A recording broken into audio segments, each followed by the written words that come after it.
الحمد لله رب العالمين والعاقبة للمتقين والصلاة والسلام على سيد الأنبياء والمرسلين محمد وآله وصحبه أجمعين ومن تبعهم بإحسان إلى يوم الدين. أعوذ بالله من الشيطان الرجيم. بسم الله الرحمن الرحيم. كل من عليها فان ويبقى وجه ربك ذو الجلال والإكرام. وعن عثمان بن عفان رضي الله تعالى عنه أنه قال رسول الله صلى الله عليه وسلم: من مات وهو يعلم أنه لا إله إلا الله دخل الجنة. وقال عليه الصلاة والسلام: من كان آخر كلامه لا إله إلا الله دخل الجنة، أو كما قال عليه الصلاة والسلام. میرے محترم بزرگوں اور دوستو، جیسا کہ آپ سب حضرات کو معلوم ہے کہ ہم سب یہاں پر حاجی عمر الدین صاحب کی اہلیہ ہمارے بڑے بھائی عارف بھائی کی والدہ محترمہ مرحومہ میمونہ کے ایصال ثواب، ان کی تعزیت کے لیے، ان کی دعائے مغفرت کے لیے یہاں پر جمع ہوئے ہیں. مرحومہ کل تک ہمارے درمیان میں موجود تھی، ابھی ہمارے درمیان میں موجود نہیں ہے، اور یہ اللہ کا ایسا مضبوط بنایا ہوا نظام ہے کہ اس میں کسی بھی انسان کو خلل اندازی کرنے کا موقع نہیں ہے اور خلل اندازی کرنے کی اجازت نہیں ہے. دوام اور ہمیشگی اور بقا اللہ رب العزت نے صرف اور صرف اپنے لیے رکھی ہے. اللہ کی ذات کے علاوہ جتنی بھی مخلوقات ہیں، کائنات کے اندر جتنی بھی چیزیں ہیں، وہ تمام کی تمام چیزیں ہمیشہ کے لیے نہیں ہیں، بلکہ ان تمام چیزوں پر فنائیت طاری ہوگی، ان تمام چیزوں پر زوال آئے گا، اور اپنے وقت آنے پر وہ تمام چیزیں ایک نہ ایک دن ختم ہو جائیں گی. چاہے وہ چیزیں کتنی ہی بڑی کیوں نہ ہو، کتنی ہی چھوٹی کیوں نہ ہو. اور اللہ رب العزت نے تقریباً اس دنیا کے اندر 18,000 مخلوقات پیدا فرمائی ہیں. ان 18,000 مخلوقات میں سب سے زیادہ افضل اور اشرف اللہ تعالیٰ نے حضرت انسان کو بنایا. فرمایا: وَلَقَدْ كَرَّمْنَا بَنِي آدم، کہ ہم نے بنی آدم کو عزت دی. یعنی دیگر جتنی بھی مخلوقات ہیں، چاہے وہ ناری ہوں یا نوری ہوں، چاہے وہ آبی ہوں یا خاکی ہو، بحری ہو یا بری ہو، سمندری ہو یا دریائی ہو، زمینی ہو یا آسمانی ہو، ان تمام تر مخلوقات میں اللہ تعالیٰ نے سب سے زیادہ فضیلت اور مقام انسان کو عطا فرمایا. اور انسانوں میں جو سب سے عظیم الشان طبقہ ہے وہ اہل ایمان کا طبقہ ہے. ان کو اللہ تعالیٰ نے فضیلت اور مقام عطا فرمایا ہے. اور اہل ایمان میں جو سب سے عظیم الشان طبقہ ہے وہ صحابہ کرام کا طبقہ ہے، جن کو اللہ تعالیٰ نے ایک بڑا مقام عطا فرمایا ہے. اور صحابہ کرام کے بعد پھر اہل ایمان میں سب سے ٹاپ نمبر پر، سب سے اعلیٰ نمبر پر، سب سے اول نمبر پر جو سب سے پاکیزہ اور مقدس طبقہ ہے وہ انبیاء کرام کا طبقہ ہے، کہ 1,24,000 انبیاء کرام اللہ رب العزت نے اس دنیا میں مبعوث فرمائے، اور وہ سب سے افضل طبقہ ہے. تو مخلوقات میں سب سے زیادہ افضل اللہ نے انسان کو بنایا، انسانوں میں اہل ایمان کو بنایا، اہل ایمان میں انبیاء کرام کے طبقے کو بنایا. لیکن جب آپ آدم علیہ السلام سے لے کر تاجدار مدینہ سرکار دو عالم جناب محمد رسول اللہ صلی اللہ علیہ وسلم کی ذات تک کی تمام ہر نبی کی تاریخ کو پڑھیں گے، اس کا مطالعہ کریں گے، تو آپ کو معلوم ہوگا کہ کائنات کا سب سے افضل، سب سے اشرف اور سب سے عظیم طبقہ انبیاء کرام کا، وہ بھی موت کے چنگل سے آزاد نہیں رہ سکا، بلکہ اسے بھی اپنے وقت آنے پر اس دنیا کو چھوڑ کر کے دنیا سے جانا پڑا. اور انبیاء کرام علیہ السلام میں بھی سب سے زیادہ بڑا مقام اور مرتبہ اللہ تعالیٰ نے ہمارے نبی پاک صلی اللہ علیہ وسلم کو عطا فرمایا کہ آپ سید الانبیاء بنے، یعنی تمام انبیاء کے آپ سردار بنے. جتنے بھی پیغمبر دنیا کے آئے ان تمام پیغمبروں کا سردار اللہ تعالیٰ نے آپ کو بنایا. لیکن آپ اچھی طریقے سے جانتے ہیں کہ آپ علیہ السلام بھی ہمیشہ اس دنیا کے اندر نہیں رہے. اتنا بڑا مقام اللہ تعالیٰ نے آپ کو عطا فرمایا کہ اہل سنت والجماعت کا یہ عقیدہ ہے۔ علماء کرام فرماتے ہیں کہ اس کائنات میں اللہ رب العزت کی ذات کے بعد اگر کوئی سب سے بڑا مقام اور مرتبہ کسی کا ہے تو وہ ہمارے نبی پاک محمد صلی اللہ علیہ وسلم کا مقام اور مرتبہ ہے۔ چنانچہ آپ دیکھیے اللہ تعالیٰ نے کس طریقے سے آپ کے مقام کو بڑھایا کہ جب انسان کلمہ پڑھتا ہے، کلمے کے ذریعے سے انسان مسلمان بنتا ہے، دائرہ اسلام میں داخل ہوتا ہے، تو اگر انسان لا الہ الا اللہ کہے اور ساتھ میں محمد الرسول اللہ نہ کہے تو اس کے کلمے کا کوئی اعتبار نہیں ہوگا۔ لا الہ الا اللہ کے ساتھ محمد الرسول اللہ کا اقرار کرنا پڑے گا۔ جب انسان اللہ کی توحید کے ساتھ محمد صلی اللہ علیہ وسلم کی رسالت کا اقرار کرے گا تب جا کر کے وہ صاحب ایمان کہلائے گا۔ اسی طریقے سے اذان میں آپ دیکھیے ساری دنیا کے اندر اذان ہوتی ہے، اذان میں مؤذن جب اشہد ان لا الہ الا اللہ کہتا ہے اس کے بعد فوراً اشہد ان محمد رسول اللہ کہتا ہے، یعنی اللہ کی توحید کے بعد وہ حضور کی رسالت کا اقرار کرتا ہے۔ پھر جب نماز شروع ہوتی ہے نماز سے پہلے تکبیر کہی جاتی ہے، تکبیر میں مکبر تکبیر کہنے والا اشہد ان لا الہ الا اللہ کے بعد اشہد ان محمد رسول اللہ کہہ کر حضور کی رسالت کا اقرار کرتا ہے۔ اسی طریقے سے جب نماز ہم لوگ پڑھتے ہیں تو نماز میں آپ دیکھیے نماز میں اتحیات پڑھتے ہیں، اتحیات میں اللہ کی وحدانیت کے ساتھ حضور کی رسالت کا اقرار ہے، اشہد ان لا الہ الا اللہ واشہد ان محمد عبدہ ورسولہ۔ پھر اس کے بعد جب درود شریف پڑھتے ہیں تو درود شریف میں جہاں پر ابراہیم علیہ السلام کا تذکرہ ہے وہاں پر پیغمبر کا تذکرہ ہے، اللہم صلی علی محمد وعلی آل محمد۔ تو آپ اندازہ لگائیے کہ اللہ تعالیٰ نے اپنے نبی کا مقام کتنا زیادہ بلند کیا، کتنا زیادہ بڑھایا۔ اسی لیے شاعر نے کہا لا یمکن الثناء کما کان حقہ بعد از خدا بزرگ تو ہی قصہ مختصر، کہ اے نبی جی آپ کی ثنا اور آپ کی تعریف کا حق تو ادا ہی نہیں کیا جا سکتا ہے۔ خلاصہ اور نچوڑ ساری باتوں کا یہی ہے کہ اللہ کے بعد اس کائنات میں سب سے بڑا مقام آپ کا ہے، آپ کے علاوہ کسی کا بھی نہیں۔ اب آپ اندازہ لگائیے کہ جب اتنا بڑا مقام اللہ تعالیٰ نے آپ کو عطا فرمایا تو آپ کی کتنی اہمیت ہوگی، کتنی افضلیت ہوگی۔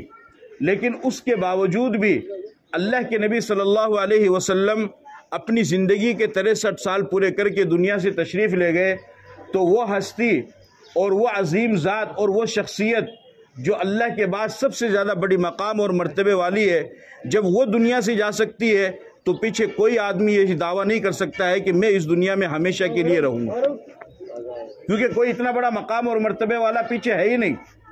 تو اللہ تعالیٰ نے اپنا یہ ایک نظام بنایا ہے جس کے بارے میں فرمایا کل من علیہا فان ویبقى وجہ ربک ذو الجلال والاکرام، کہ ہر چیز پر فنا طاری ہوگی اور باقی رہنے والی ذات تو صرف اور صرف اللہ کی ہے۔ اور یہ ضروری ہے اس لیے کہ خالق اور مخلوق کے درمیان فرق کرنا ضروری ہے۔ اگر خالق بھی ہمیشہ رہنے والی ذات ہو اور مخلوق بھی ہمیشہ رہنے لگ جائے تو خالق اور مخلوق کے درمیان فرق کہاں رہے گا؟ اگر لوگ بھی ہمیشہ رہنے لگ جائے اور اللہ کی ذات بھی ہمیشہ رہنے والی ہو تو اللہ کے اور لوگوں کی ذات کے درمیان فرق کہاں رہ جائے گا؟ فرق تو یہیں پر آ کر کے آتا ہے کہ مخلوق جو پیدا ہونے والی چیز ہے وہ ایک وقت آ کر کے ختم ہو جاتی ہے، اور خالق جو چیزوں کو پیدا کرنے والا ہے وہ پہلے بھی تھا، وہ اب بھی ہے، اور وہ ہمیشہ زندہ اور برقرار رہے گا، اس پر کبھی بھی موت طاری نہیں ہوگی۔ اللہ لا الہ الا ہو الحی القیوم لا تاخذہ سنۃ ولا نوم، اللہ کے سوا کوئی معبود نہیں ہے، وہ زندہ ہے، وہ قائم رکھنے والا ہے زمین و آسمان کے نظام کو۔ آگے فرمایا لا تاخذہ سنۃ ولا نوم، اسے اونگ نہیں آتی ہے، اسے نیند نہیں آتی ہے، تو اسے موت کہاں سے آئے گی؟ لہو ما فی السماوات و ما فی الارض، زمین و آسمان کا سارا نظام کس کے ہاتھ میں ہے؟ اللہ کے ہاتھ میں۔ تو بہرحال اللہ تعالیٰ نے اپنا یہ ایک نظام بنایا ہے۔ اب ہمیں اس وقت اس بات کی فکر کرنی ہے کہ اللہ رب العزت نے اپنے فضل و کرم سے جو ایمان ہمیں عطا فرمایا ہے، ہم اس ایمان کو بچانے کی کوشش کریں اور اس کو دنیا سے بچا کر لے جانے کی کوشش کریں۔ یہ بہت قیمتی چیز ہے جو اللہ تعالیٰ نے بن مانگے ہمیں عطا فرمائی ہے۔ ہمیں اس کی قدر اور اس کی اہمیت، اس کی منزلت کا اندازہ اس وجہ سے نہیں ہے چونکہ ہمیں اس کے اوپر محنت نہیں کرنی پڑی ہے، ورنہ جن صحابہ کرام نے اس ایمان کو حاصل کرنے کے لیے محنتیں کی، قربانیاں دی، اپنے بچوں کو یتیم کرایا، اپنی بیوی کو بیع کرایا، اپنے گھر بار کو اجاڑ دیا، اپنے کاروبار کو اجاڑ دیا، اپنے گھروں کو چھوڑا، اپنے رشتہ داروں کو چھوڑا، اپنے محلے کو چھوڑا، اپنے وطن کو چھوڑا، اپنے خاندان کو چھوڑا، اور سب کچھ چھوڑ کر کے صرف اور صرف ایمان کی بقا کے لیے اور اپنے ایمان کی حفاظت کے لیے ہر دکھ اور تکلیف کو برداشت کیا، ہر مصیبت کو انہوں نے سہا، ہر تکلیف کو انہوں نے اپنے سینے سے لگایا، ہر ظلم کو انہوں نے برداشت کیا، لیکن کلمے پر اور ایمان پر انہوں نے آنچ نہیں آنے دی، اس لیے کہ بڑی محنت کے بعد انہیں یہ ایمان حاصل ہوا تھا۔ اور ہمیں اس کا اندازہ اس وجہ سے نہیں ہے کہ کیونکہ ہماری اس کے اوپر محنت نہیں لگی ہے۔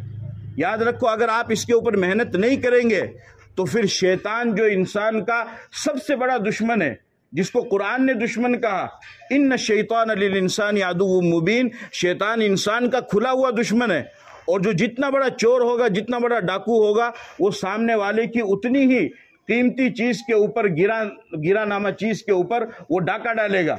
ڈاکو اور چور کوئی معمولی چیز نہیں چرائے گا، کوئی 5-10 روپے چوری کرنے کے لیے وہ اپنی جان کو ہلاکت میں نہیں ڈالے گا، وہ یہ دیکھے گا اس کی نظر میں جو سب سے بڑی قیمتی چیز ہوگی اس کے اوپر وہ ڈاکہ ڈالے گا اور اس کو چوری کرنے کی کوشش کرے گا، اس کو چھیننے کی کوشش کرے گا۔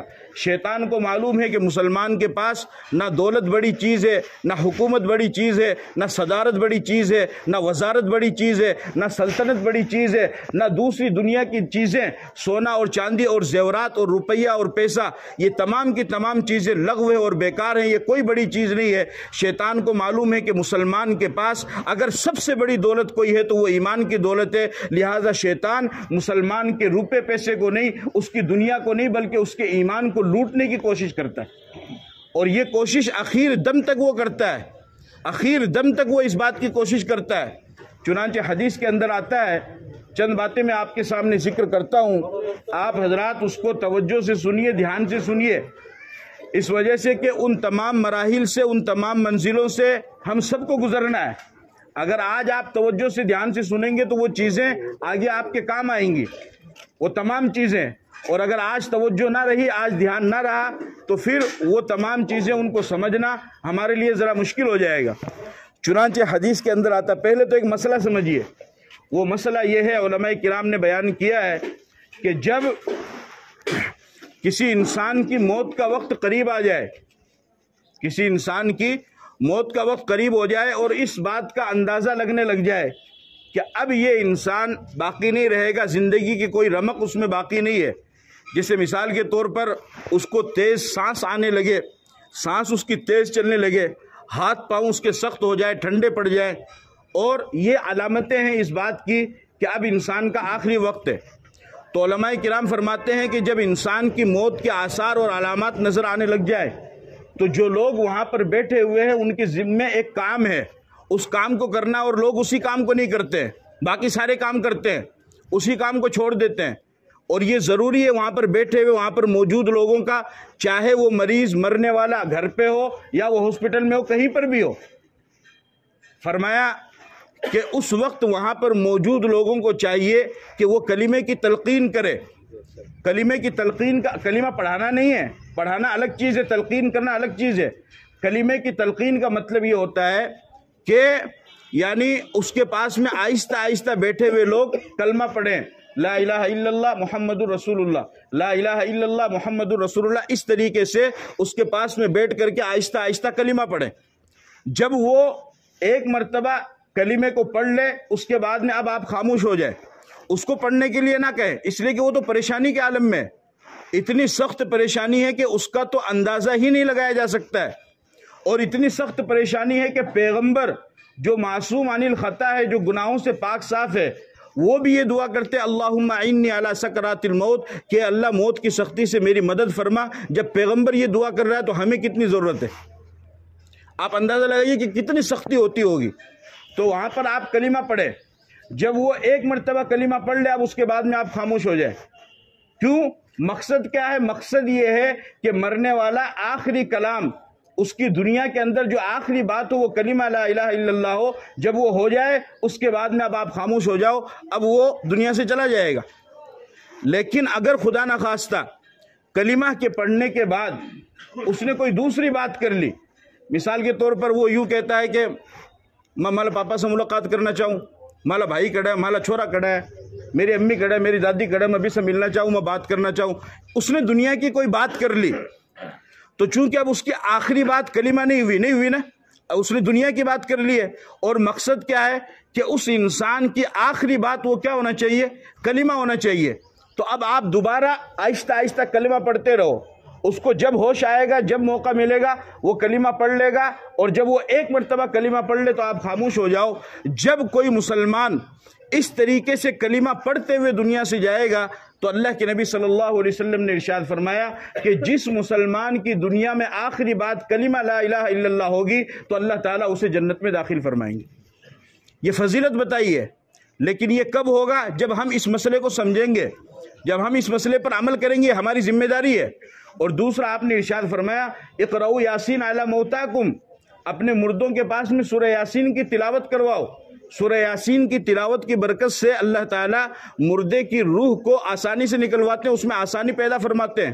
ورنہ جس طریقے، اور اس کی روح اس طریقے سے نکال لی جاتی ہے جس طریقے سے آٹے میں سے بال کو نکال کر کے پھینک دیا جاتا ہے. ورنہ جب ملک الموت اگر کسی گنہگار کی روح کو نکالتا ہے تو اس کی روح کو اٹکا دیتا ہے، اور اتنے سخت طریقے سے اٹکا دیتا ہے کہ جس طریقے سے دو کانٹے دار جھاڑی لی جائے اور اس کے درمیان کسی انسان کے بدن کو گزارا جائے تو کتنے کانٹے چبھیں گے اور اس کو کتنی تکلیف ہوگی، کتنا درد ہوگا. اسی طریقے سے ملک الموت انسان کی روح کو اس کے ناخن میں پھنسا دیتا ہے، اس کے بال میں پھنسا دیتا ہے، اس کے جسم میں پھنسا دیتا ہے، اس کی انگلی میں پھنسا دیتا ہے، اس کے پاؤں کی انگلی میں پھنسا دیتا ہے. اور اس طریقے سے انسان تڑپ تڑپ کر کے دنیا سے جاتا ہے. لیکن اگر کوئی سورہ یاسین پڑھ لے تو اللہ تعالیٰ اس کی روح کو آسانی سے نکلوا دیتے ہیں. ابھی کے لیے امام صاحب کا انتظار مت کریو کہ امام صاحب آؤ گا. جو بھی گھر میں پڑھے ابھی پڑھواؤ. سورہ یاسین جس نے پڑھ رکھی اس سے پڑھواؤ، جس کو آتی ہے اس سے پڑھواؤ. کسی کا انتظار مت کرو. آپ تو امام صاحب کا انتظار کرو گے، ملک الموت تھوڑی امام صاحب کا انتظار کرے گا، اور ہو سکتا ہے اس کے آنے سے پہلے ملک الموت ہی پہنچ جائے. تو ایسا نہ کیجئے. جس کو سورہ یاسین آتی، نہیں آتی سیکھیے، نہیں آتی ہے پڑھیے. غسل کے فرائض کو سیکھیے، غسل کے احکامات کو سیکھیے. بیٹے کی ذمہ داری ہے کہ وہ باپ کو غسل دے، بیٹے کی ذمہ داری ہے کہ وہ باپ کو غسل دے، باپ کا جنازہ پڑھائے. جنازہ پڑھانے کا سب سے پہلا حقدار ہی باپ کا ہے. جس باپ نے ساری زندگی کمایا، پالا پوسا، بڑا کیا، اپنی جوانی کو بڑھاپے میں تبدیل کر دیا، تمہارا پیٹ پالنے کے لیے 7 سمندر پار کر کے سعودیہ، دبئی، مسقط گیا اور وہاں پر ایک مزدور کی طرح اپنی زندگی کھٹائی اور اپنا خون پسینہ ایک کر کے سب کچھ کر کے اب اگر اولاد اس قابل بھی نہیں ہوئی کہ وہ اس باپ کے کھڑے ہو کر کے میت پر کھڑے ہو کر کے جنازہ پڑھ سکے تو پھر فائدہ کیا ہوا؟ نہیں. اپنی اولاد کو صحیح معنی میں اسے مسلمان بناؤ، ان کی تربیت کرو. بچہ پیدا ہونا کوئی کمال کی بات نہیں ہے. اس بچے کو صحیح معنی میں انسان بنانا اور صحیح معنی میں اسے مسلمان بنانا، یہ اصل کمال اور تربیت کی بات ہے. ورنہ تو ہر جگہ یہ معاملہ ہوتا ہے. سمجھ گئے آپ حضرات؟ بہرحال تو اس طریقے سے جب کلمے کے ساتھ آپ دنیا سے وہ جائے گا تو اللہ تعالیٰ اس کے لیے جنت کا فیصلہ فرمائیں گے. اسی طریقے سے ایک بات یہ بھی عرض کرنی ہے کہ اگر عورت کا جنازہ ہو تو ہمارے یہاں عام طور سے رواج ہے چہرے کو دکھانے کا.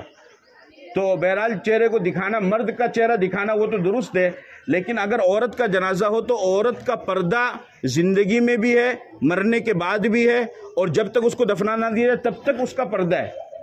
تو اگر کسی عورت کا ہمارے یہاں انتقال ہو جائے تو ہمیں اس بات کا خیال رکھنا چاہیے کہ اس کا چہرہ صرف محرم ہی دیکھیں، غیر محرم نہ دیکھیں. یعنی وہ عورت اس کے جو محرم ہے، محرم کا مطلب سمجھ گئے، یعنی اس عورت کا کبھی زندگی میں اس سے نکاح نہیں ہو سکتا ہے. جیسے اس کے بیٹے ہیں، اس کا باپ ہے، اس کا بھائی ہے، اس کا بھانجا ہے، اس کا بھتیجا ہے، اس کا پوتا ہے، اس کا نواسا ہے، یہ محرم ہے. تو صرف وہی دیکھیں. تو ہمیں اس چیز کو ختم کرنا ہے. اسلامی طریقے سے جب ہم اپنے زندوں اور مردوں کے ساتھ میں معاملہ کریں گے تو انشاءاللہ اس کا بہت ہی بہترین رزلٹ ہمارے سامنے میں آئے گا. آخری بات آپ کے سامنے عرض کر دوں کہ ہمارا ایک تو خونی رشتہ ہوتا ہے اور ایک ایمانی رشتہ اللہ تعالیٰ نے ہمارا بنایا. انما المؤمنون اخوۃ، کہ ایمان والے سب آپس میں بھائی ہے. لہٰذا جہاں کہیں پر بھی جس کسی کے بارے میں بھی ہمیں معلوم ہو کہ فلاں صاحب کا انتقال ہو گیا ہے تو ایمان والا ہونے کی نسبت پر، برادری نہیں، ایمان والا ہونے کی نسبت پر ہمارا فرض ہے کہ ہم ان کے جنازے میں بھی شریک ہوں اور اسی طریقے سے ہم ان کے لیے ایصال ثواب بھی کریں. لہٰذا مرحومہ دنیا سے چلی گئی ہے، اب وہ کبھی پلٹ کر کے آئے گی نہیں، اور وہ آپ کو میسیج اور کوئی پیغام بھی نہیں بھیجے گی کہ مجھے اس چیز کی ضرورت ہے، اسے کس چیز کی ضرورت ہے وہ میں آپ کو بتاؤں، اسے صرف اور صرف آپ کے ایصال ثواب کی ضرورت ہے، اس کے علاوہ کسی چیز کی ضرورت نہیں ہے۔ آپ جتنا زیادہ ہو سکے ان کے لیے اور تمام اہل ایمان کے لیے ایصال ثواب کرے تو انشاءاللہ ثواب اس کو پہنچے گا، اللہ تعالیٰ اس کے درجات کو بھی بلند فرمائیں گے۔ اور حدیث پاک کے اندر آتا ہے، اللہ کے نبی صلی اللہ علیہ وسلم نے ارشاد فرمایا کہ ایک انسان کا درجہ جنت میں اچانک بڑھا دیا جاتا ہے۔ سمجھ رہے بات کو؟ ایک انسان کا جہنم سے نجات نہیں ملتی ہے، جنت میں وہ پہلے سے ہے، لیکن جنت میں اس کا درجہ اللہ پاک اچانک بڑھا دیتے ہیں، یعنی وہ جس درجے میں تھا اس سے بڑا مقام پر اس کو پہنچاتے ہیں۔ تو فرشتے اللہ تعالیٰ سے پوچھتے ہیں کہ اللہ اس نے کون سا ایسا کام کیا کہ جنت میں اس کا درجہ بڑھ گیا؟ تو اللہ پاک فرماتے ہیں کہ اس نے تو کوئی کام نہیں کیا، لیکن اس کی آل اولاد اور اس کے رشتہ دار، اس کے خاندان والوں نے اس کے لیے ایصال ثواب کیا، اس کے لیے دعائے مغفرت کی ہے، تو ان کی برکت سے اللہ تعالیٰ جنت میں اس کے درجے کو بڑھا دیتے ہیں۔ لہذا ہم تمام اہل ایمان کے لیے اور مرحومہ میمونہ صاحبہ کے لیے بھی دعائے مغفرت بھی کریں اور ایصال ثواب کریں۔ اللہ تعالیٰ ان کی تمام لغزشوں کو معاف فرمائے، ان کے حسنات کو قبول فرمائے اور اللہ تعالیٰ ان کی پوری مغفرت فرمائے۔ وآخر دعوانا الحمدللہ رب العالمین۔